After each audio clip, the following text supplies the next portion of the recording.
Okay, guys, welcome back. Yeah, sorry about that little brief break there online. We had some people in the booth. Today we have Rob. Rob, what are you going for? Sugar-free? Sugar, what are you going for? You tell today? me, what should I go for here? Go for sugar-free. All right, we'll go with that. Cool. Cheers, man. Cheers. Thanks for coming.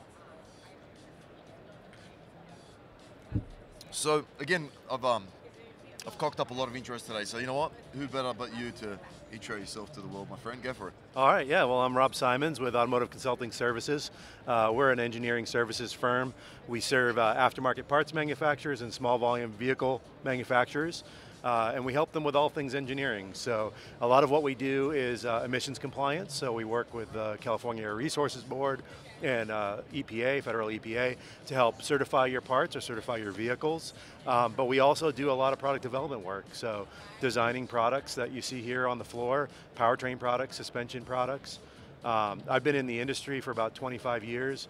I spent 8 years as the powertrain engineering manager at Saleen, 12 years as the vice president of engineering at Edelbrock, and then 5 years running ACS. I mean, what a star-studded career already, and he's only 31 years of age. Yeah, something like that, right? Plus another 30 maybe. So I mean, we're very privileged to have you on set today. Even just for me, just to kind of go through and better understand all the emerging trends and technologies. Like you said, it started out in Saleen. Tell us a bit about that. I mean, what did that look like? It's an amazing place, full stop, right? Yeah, so. As a young engineer, it was kind of a dream job. I was a couple of years out of college when I went there. Started out my career actually with the Department of Defense, and then moved to California to go to work at Saleen. And we built the car from the ground up, the Saleen S7. That was, everyone said that it couldn't be done, build a brand new car and certify it with CARB and NHTSA.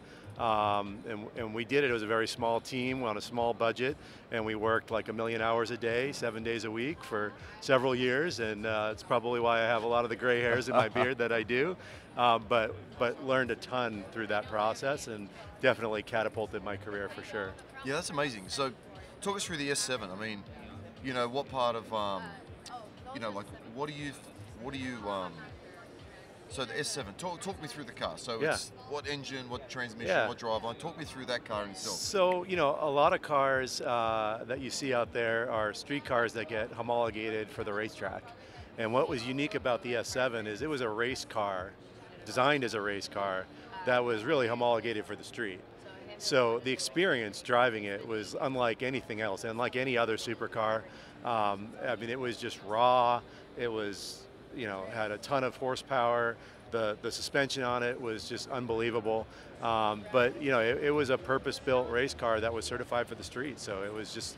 That's insane. So what engine was in that car? So it was a 7-liter V8. Yeah. Saleen specific design 7-liter V8. Initially normally aspirated, and then eventually twin turbocharged. Yeah. They had versions that went up to 1,000 horsepower. Crazy. The car weighed like 2,800 pounds. So it was an experience to drive for It sure. had a sequential gearbox in it, right? The race car had a sequential gearbox. The street car had a regular 6-speed gearbox. Okay. IRS? It did have independent rear suspension, yeah. Okay. Any of that stuff, was any of that kind of, any changes to that sort of stuff, or was it literally a lot of that off the shelf? Because clearly no, it was all a ground-up design. Actually, one of my colleagues at ACS now was the chassis design engineering manager at Saleen. So we worked together for 8 years there. Derek Hartland's his name, and now he's our engineering manager at ACS. So he's got 30 years of experience doing design work, mostly on the chassis and suspension side, but we've kind of turned him into a default powertrain engineer since he's been with ACS as well. So tough luck. Yeah. So I mean, talk me through that. So you're just building something from ground up, right? I mean, again, early on in your career, you're catapulted to like one of the most iconic American cars ever. It still goes for obviously a hell of a lot of money today. Sure. So you're in there. Talk us through it. So there, on the back of our shirt we have this terminology, dream, right? So we dream about things. Mm-hmm. People at Saleen were dreaming of doing something cool. How does, and we'll talk about this through the phase of your career. Like, what did dreaming look like at Saleen? Was it pen to paper? Was it an idea? Was it a Yeah, well, I mean, obviously communication? Steve was quite a visionary. Great. And he had a wonderful eye for the style of the vehicle, and he didn't take no for an answer. And Yeah, I love you know, a lot of people told him he couldn't do stuff, and you know, he didn't accept that, right? And he, you know, he drove us So many of those to accomplish that do things that, that, right? yeah, drove us to accomplish things that we didn't probably think we could accomplish on our own. And yeah, like I said, I mean, it was a trying time, you know, because it was just so intense, the pace of it. But I used to say in 8 years of work there, I got 16 years worth of experience because, or more, you know, 24 years of experience because we worked probably 3 times the normal 8-hour day that you would normally work at a regular company 7 days a week. So yeah, there was literally a time where we were working like 20 hours a day, nonstop. And you know, like, put into perspective for people, you know, like Steve started this car from nothing.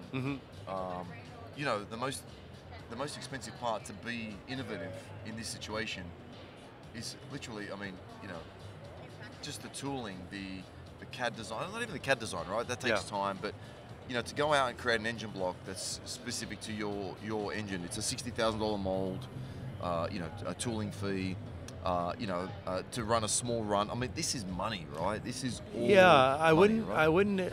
If you were asking me for financial advice, I would not tell you to go into the small volume car business. That's what I'm saying, right? People don't understand that. Yeah. It's definitely an aspirational venture. Yes. Probably not a financially Good idea. good idea. Yeah. As Steve used to say, building cars is hard, and if it was easy, everyone would do it. I right? agree. Yeah. So talk me through this chassis. Yeah. Was It's it chromoly tubular steel chassis Okay. with bonded and riveted aluminum honeycomb panels. bonded and riveted? Aluminum honeycomb panels. Aluminum honeycomb panels. Yeah. Okay, wow. Yeah. For weight or for noise? For strength, or and weight. Okay. Yeah.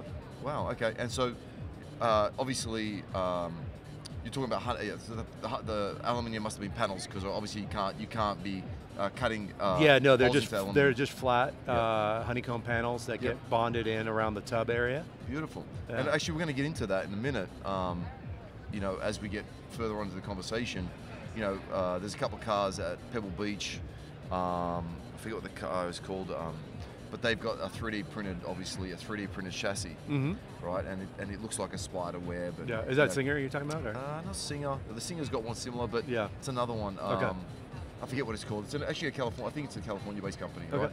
right? And again, all of the A-arms and basically almost the entire tub is 3D printed. Yeah. And because of that, because it can be titanium and 3D printed, we can leave stuff out that, you know, that doesn't need to be there. Yeah. That was never an option when we're making aluminium, right? Right. So, which I'd love to talk about, you know, in a minute as well. So, okay, you've moved from there. You've moved into Edelbrock. I mean, what a great career at Edelbrock. What a great place to be. You know, always forging ahead. Great brand, great company. You know, everyone goes through their phases in different directions, but you were there through definitely, probably to me, I think, which would have been the best phase of Edelbrock, you know, through its period. You know what I mean? Well, I appreciate that. I mean, Edelbrock's had quite a storied history, so I don't know if I would go so far as to say that. Sure. But yeah, it was definitely a fun time. You know, got to work with Vic, another icon in our industry. I've been fortunate to be able to work with a lot of icons in our industry, and you know, he was just an awesome guy, another visionary. Definitely empowered us to do the things that we were able to do, and it was just a fun experience. Yeah. Yeah, and I mean, you know, just such a great legacy. So, talk me through the process there. I mean, is there any, before we move on, is there any one product that kind of stood out to you in that period of time? For sure. You've made so many products, but maybe just one. So, the reason I came over to Edelbrock was to start their supercharger product line. Oh, cool. You know, I did a lot of supercharger work at Saleen because we had the supercharged Mustangs that I was responsible for as well. And when Edelbrock, Vic signed a deal with Eaton to become a distributor of the Eaton superchargers. He needed somebody to kind of help run that program. So that was originally what I was brought in to do, was just to start the product development on the superchargers. Beautiful. And then it wasn't long after that that I took over all of the engineering activities. But the superchargers were always kind of my baby and close to my heart.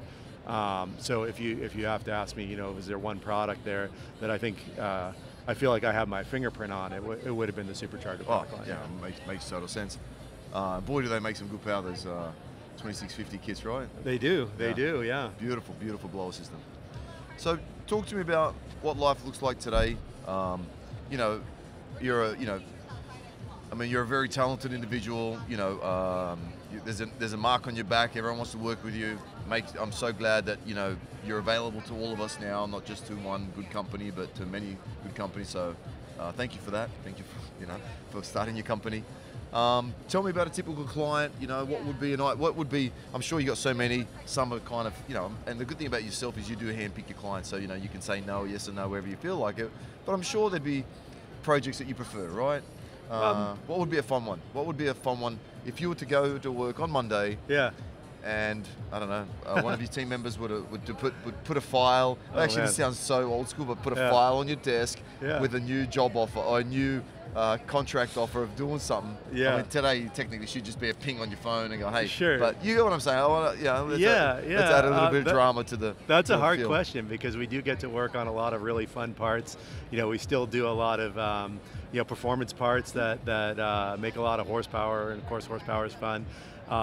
We do work with a lot of vehicle manufacturers as well as parts manufacturers, and I still enjoy the challenge of working with complete vehicles and the process of getting them certified with CARB and EPA. That's challenging, but it's fun because it's challenging, right? Yes. So I don't know if I could put my finger on just one, but I think I like the variety, right? Sure. We're not just pigeonholed into just engine parts or just chassis parts. We're not just pigeonholed into one brand. We get to do everything from complete vehicles down to a flex plate or a fuel rail or whatever, so cool, right? We offer a variety of services. So while the compliance work is probably the thing a lot of people know us for, because it's kind of our niche. We do offer a complete line of product development services. We've got several design engineers, so we can develop a product for a company from cradle to grave. We have a manufacturing engineer, so we can help you with your production process, continuous improvement projects, quality systems, you name it. So we do a lot of different stuff. We do simulation, so awesome. that's really pretty fun, where you can simulate an entire engine in the computer. Wow. And Destroying start itself? modifying its design and see what it does. We can simulate airflow, we can simulate fluid flows, we do structural simulation to make sure your product is strong enough. So let me quickly touch on the simulation. Yeah, people probably aren't aware. I mean, the technology that's required. I'm not saying the technology is in the software. I'm talking about the technology in the hardware that's required for the CAD software to simulate and all that sort of stuff. It's not just a regular computer that can do that, right? Yeah, I mean the computers have gotten really good, so the level of computer that can run basic CAD software is probably something you can still buy at Best Buy. Yeah. But obviously it runs a lot faster when you have a more powerful machine. Yeah. When you start getting into the heavy simulation, it does require like multiple cores. Yes. What's interesting is the software companies now, even if you have like a 16-core computer, when you buy the software, like it only runs on 4 cores. If you want to run it on all 16 cores, you got to buy this other module from the software. Oh, you kidding so, me? oh my God, it gets very expensive. So, that's another benefit that we offer to our clients is we own all these software packages that are very expensive. Yes. And not only are they expensive for you to buy and maintain, when maybe you only need to do a couple projects a year, but they're also very difficult to run, so you need an expert to run them. So on our team, our one gentleman that runs our finite element analysis, he has a PhD in mechanical engineering. The gentleman that runs our CFD and our 1D engine simulation, been doing it for over 40 years. He worked for General Motors and Chrysler. So, we have the experts on staff. We own the licenses for the software so that you don't have to, right? And, you may want to do 1 or 2 projects. You're designing an intake manifold for a specific engine, and you want to optimize the runner length and taper and plenum volume, or select the right camshaft, and you want to go through simulation, but for you to do that in-house, the software license is 40 grand. Yes. You got a $200,000 guy sitting at a desk to run it, that's 240 grand of investment. Yes, yes. Just to run a couple of simulations, Yeah, or you can come to us and we can do one project for you. Yeah, for free, of course. For a fraction of that. But yeah, we're not inexpensive, but that's because we do have a lot of investment in people and tools.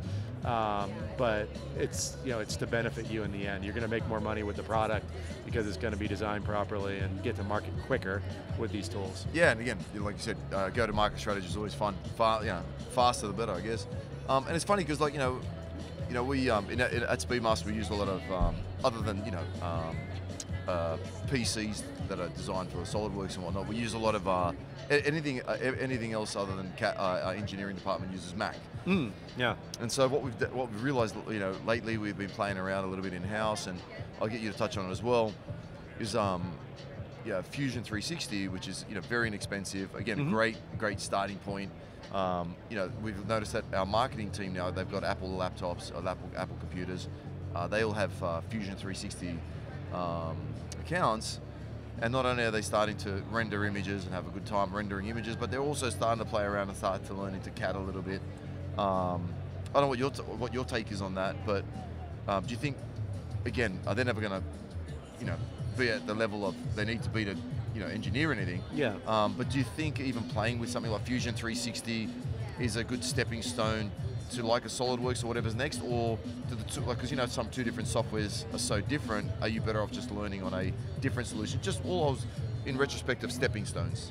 Yeah, that's a great question. So, all the CAD systems out there are doing similar things, right? Some are more powerful than others. Moving from one CAD system to another is not an insurmountable transition.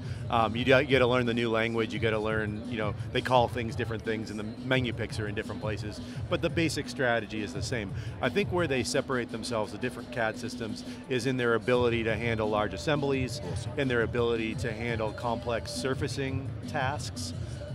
So for instance, like you mentioned SolidWorks. SolidWorks is a very user-friendly tool. It's relatively inexpensive on the scheme of CAD software, and about like 80% of the companies in this building probably use SolidWorks. Yeah. For that reason, we also own a couple licenses of SolidWorks.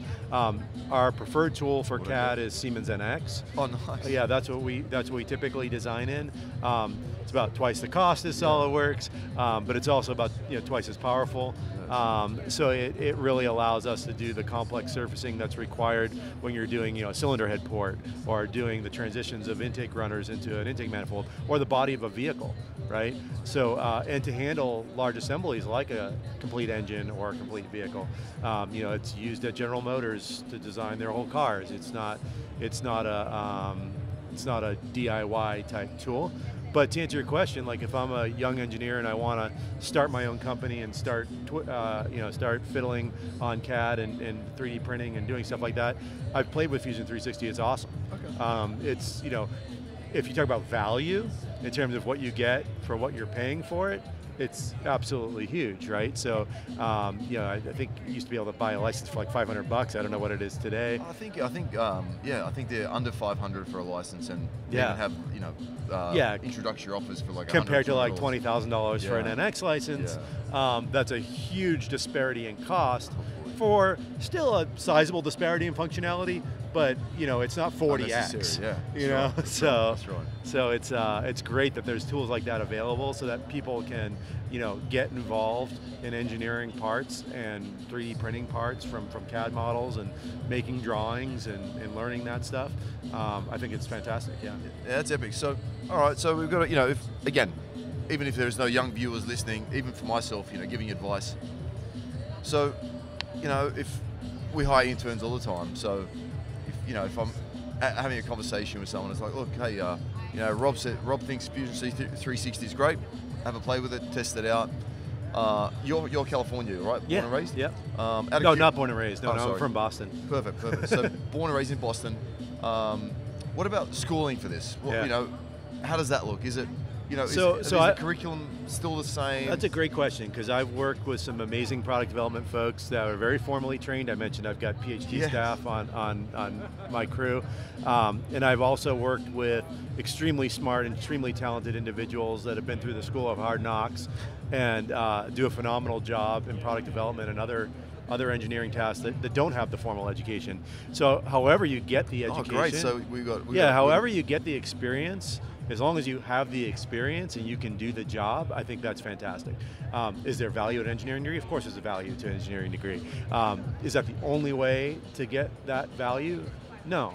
You can get that experience working under another experienced person that teaches you. You can get it by doing it yourself and making mistakes and learning from your own mistakes.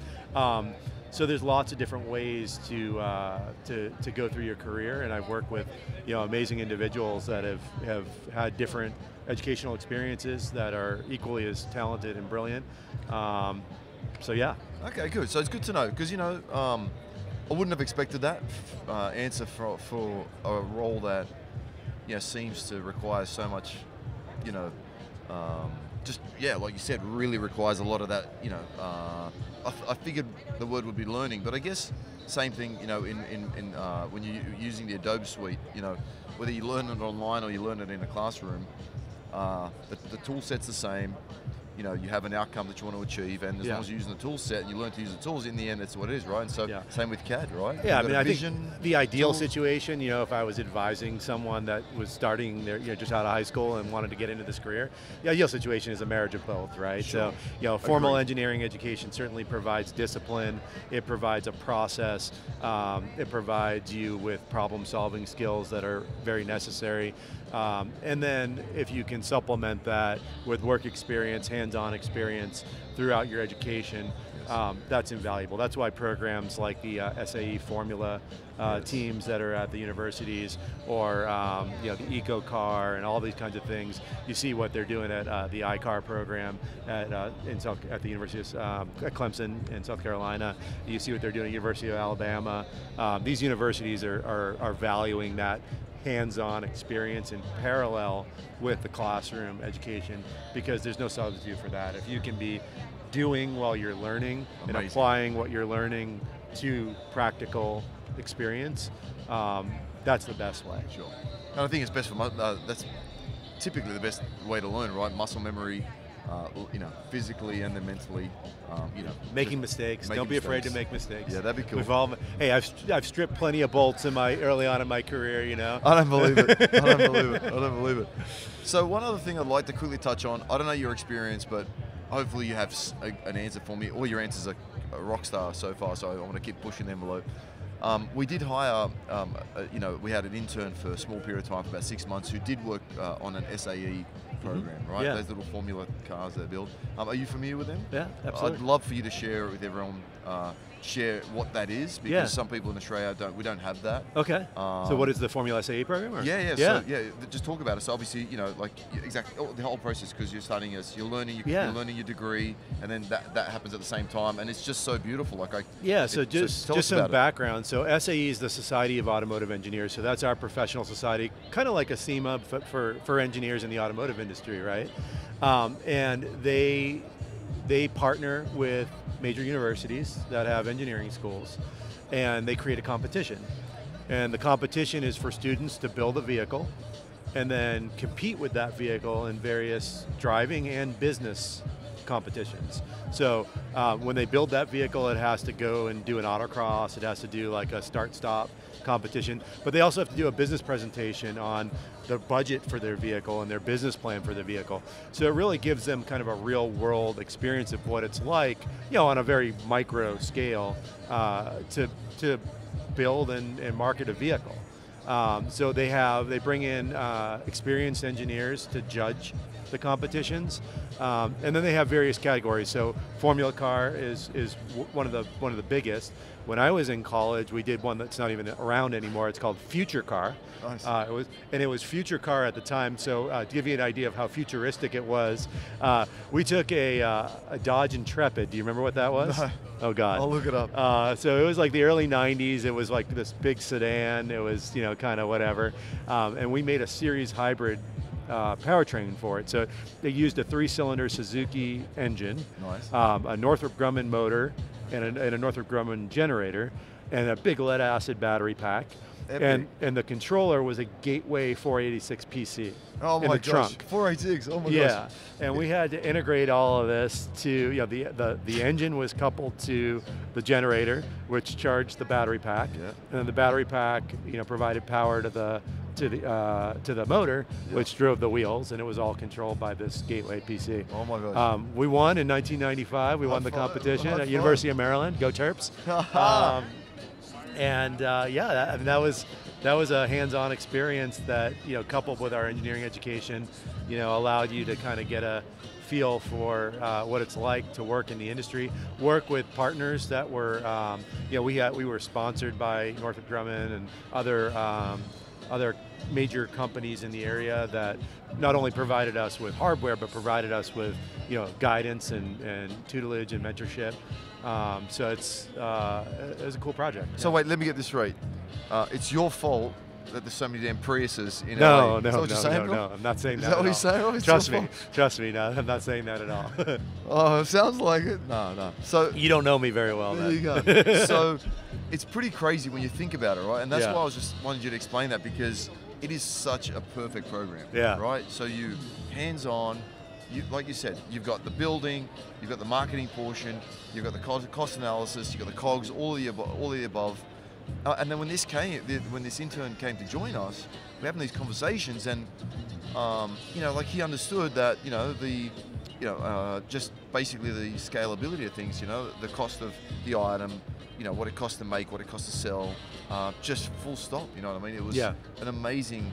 Yeah, I'm a big proponent of intern and co-op programs. I really promote co-op programs. A lot of my clients have started to adopt them in-house. There's one of the most prominent co-op programs is with Kettering University, which is formerly General Motors Institute. Wow. And they have it as a required component of their education. So you can't graduate from that university without going through the co-op program. That's epic. So that what they do is it's every other semester. You go to school for 3 months, you work for 3 months. Go to school for 3 months, you work for 3 months, all throughout your degree pursuit. So what's amazing about that is traditional internship. Someone comes for the summer, they're there for 3 months. You know, they're pretty useless in the first. And by the end of the 3 months, maybe you've got them to where they're doing some useful tasks, and then they're gone, and you never see them again, right? What's amazing about a co-op program is they come in. First 3 months, yeah, it's basically training, getting them acclimated, figuring out what they can do, and getting them connected with a mentor. Then they go back to school for 3 months. Then they come back again. Now they know a little something. Now they're a little useful. And you know, you kind of get them involved in different projects. Then they go back to school for 3 months. Then they come back again, right? And so this goes on back and forth, you know, throughout their 4 years of schooling. When they graduate, you can hire them at the cost of someone straight out of school, but they're not useless like someone straight out of school. Yes, sir. They're someone with almost 4 years of experience working in your company, Yes. right? So that's invaluable. And that's a crossbred experience, not just. And when they go back to university and they're doing their classes, they can sit there and contextualize what they're learning and say, well, that's not how they really do it in industry. Or, yeah, we use that at my co-op job, but this is how we did it a little differently, and add value to the class. Yes. So it's great for the student, it's great for the company, and then now you got your hooks in a recruit. That when you hire them at the end of their degree, you got first dibs at bringing them on, and they're someone that's already gone through your whole training process. So it's amazing. The key to success with that, though, is having a good, experienced engineering staff that can mentor them. Because if you bring on an intern and you don't have a good, experienced engineering staff to mentor them, then they've got no one to learn from and to emulate, and they're not going to be successful on their own, just throwing them to the wolves. Yeah, of course. Typically, right? Yeah, I really appreciate that. So, and to your point, I guess, this like you said, they've had 4 years of buying into your business. I mean, they've been part of that whole deal for 4 years. They know whether they want to be there or they don't. Yeah. By then they're really invested or they're not. We started that program when I was at Celine, 25 years ago. I have folks that were my interns, my co-ops back then that now work at client companies, that work for OEMs, that work for amazing companies. They're doing amazing things, and they started, as interns and co-ops. So yeah, and it's pretty phenomenal because, like we said earlier, that the things that they're learning, they don't forget. That's the hardest part, because sometimes you're going to learn something you don't put into practice, and then typically you'll move on to the next subject or the next movement and you'll forget. But the beauty about learning something, put into practice, and then moving on is that actually you do retain some of that information, right? Yeah. As opposed to not. So, yeah, cool. I mean, I know I've taken up a lot of your time today. No worries. I guess in closing, putting you on the spot here, but I don't know if there's any advice or anything that you want to share. I'll give you a prime example. It's a really cheesy one-liner, but it's got me through all these podcasts, so I'll throw it out there. If you want to go fast, go alone. But if you want to go far, let's do it together. Yeah. And so, I don't know, Rob, over to you if there's anything. Yeah, well, I think that's a really poignant comment, and it's been integral to my philosophy and success as well, because one of my greatest tools in my arsenal is not my engineering degree, it's not my MBA, it's not my big box of Snap-on tools, it's my Rolodex. Yeah. And it's my team. Right, so the folks that I work with, they have the expertise to do so many things that I'm able to, sell to my clients, right? Yes. And it's not just me that I'm selling to my clients; it's the whole team of experts. But also, like, we may not do what you need to do, but I'll know who to go to get that done, and that's the network, right? So some of us as engineers, and even myself included, tend to be kind of introverted. And when we walk around the SEMA show floor, it's mostly like sales and marketing folks here. And so, I also volunteer on the ETTN with SEMA, the Emerging Trends and Technology Network, which is our network within SEMA for engineers and product developers. And one of our biggest missions is getting engineers out from behind the CAD station, out from behind the computer, get them out to the SEMA show, get them out to events and network and meet people, because your ability to do your job is not limited to your own skill set and experience, it's limited to who you know. Because if you don't know how to do something, you can call somebody and they can either tell you how to do it, or they can help you do it, or point you in the right direction. That's how you succeed. 100% agree. And to you, like exactly everything you're saying. And to your point, if you can't do something, you haven't got the Rolodex, then all of a sudden it's really pointless. So, and I'm sure, your Rolodex would be a very, very long, illustrious list of awesome people. Not as good as Diddy's, I'm sure, but yeah, it would be definitely It'd be definitely automotive excellence in that list. So, well, again, I don't know if I make the Rolodex, but I definitely make the one of the annoying customers. Maybe not the ones that you would turn to for any help, but I'm glad it is that way, because yeah, I'm just glad that you are one card in my Rolodex, which means that. With that one card equals like 1,000 epic cards, so I'm happy with that. Well, I always enjoy talking with you, Jason. So again, it's been Rob. It's been fun. Again, thank you so much, and hopefully we'll do this again next year, eh? Awesome. Thank you, sir. All right. Thank you, guys.